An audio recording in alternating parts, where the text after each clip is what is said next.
తీవ్రమైనటువంటి ఇబ్బందులు పడుతున్నారు.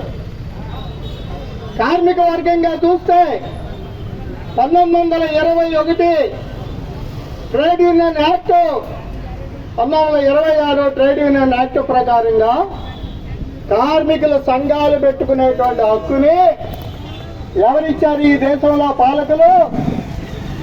అప్పుడు ఎవరున్నారు దేశంలో పాలకులుగా? బ్రిటిష్ వాళ్ళు ఉన్నారు.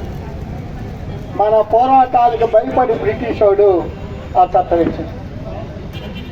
ఆ తర్వాత పారిశ్రామిక వివాదాల చట్టం, ఆ తర్వాత కనీస వేతనాల చట్టం, ఆ తర్వాత గ్రాట్యుటీ యాక్ట్, ఆ తర్వాత బోనస్ యాక్ట్, ఆ తర్వాత కాంట్రాక్టు వర్కర్స్ యాక్ట్, 44 చట్టాలు సాధించుకుంది. ఇప్పుడు మోడీ గారు 29 చట్టాలని గుదిగుచ్చి 4 కోట్లుగా తీసుకొచ్చి భారతదేశంలో కార్మికులకి సంఘం పెట్టుకోవడంతో పాటు కనీస వేతనాలు అడిగే హక్కును కూడా, సమ్మె చేసే హక్కును కూడా దెబ్బతీయాలని 4 కోట్లు తెచ్చారు. ఇప్పటికే 4-5 పర్యాయాలు సమ్మెలు చేశాం. మోడీ గారు వచ్చిన తర్వాత మొత్తం 18 సమ్మెలు చేశాం. ఈ సమ్మెల కారణంగా మోడీ గారికి ధైర్యం సరిపడడం లేదు 4 కోట్లు అమల్లోకి తెచ్చేది. కానీ దొడ్డివారిని ప్రయత్నం చేస్తున్నాడు. కార్మిక వర్గం మెడకి ఆ కత్తి ఏలాడుతుంది. దీన్ని మనం పోగొట్టాల్సినటువంటి అవసరం. రైతులు, మనందరికీ తెలుసు, రైతు బాగుంటే దేశం బాగుంటుంది. రైతుకి ఆదాయం వస్తే వ్యాపారాలు బాగుంటాయి. రైతుకి ఆదాయం వస్తే కార్మికుల బతుకులు బాగుంటాయి. రైతుకి ఆదాయం వస్తే నిత్యావసర సరుకులు ధరలు అదుపు పెట్టగలరు. ఆ రైతుని దివాళా తీయించి మద్దతు ధర ఇచ్చేదానికి మోడీ గారికి చేతులు రావడం. 13 నెలల పాటు 800 మంది పైగా ఆత్మహత్యలు చేసుకుంటే, చనిపోతే ఈ మోడీ గారికి దయాదాక్షిణ్యం రాల.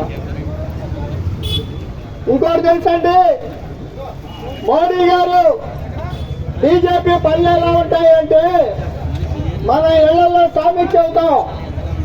అమ్మ బతుకున్నప్పుడు అమ్మకు బొవ్వెట్టినోడు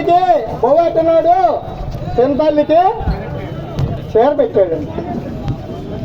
అమ్మకు బొవ్వెట్టాడు, తినతల్లికి చీర.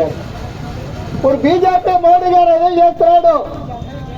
స్వామినాథన్ గారు చెప్పినట్టుగా మద్దతు రైతులకు ఇవ్వడు, కానీ స్వామినాథన్ గారికి పద్మశ్రీ అవార్డు ఇస్తాడు, పద్మభూషణ్ అవార్డు ఇస్తాడు. రైతులకు మద్దతు ధర ఇవ్వడు. రైతు సంఘాల ప్రారంభకుడు చరణ్ సింగ్ ఆయనకి అత్యున్నత అవార్డులు ఇస్తాడు. ఇది బీజేపీ వ్యవహరిస్తున్నటువంటి. అలాగే ధరలు పెరిగాయి, భారాలు పెరిగాయి.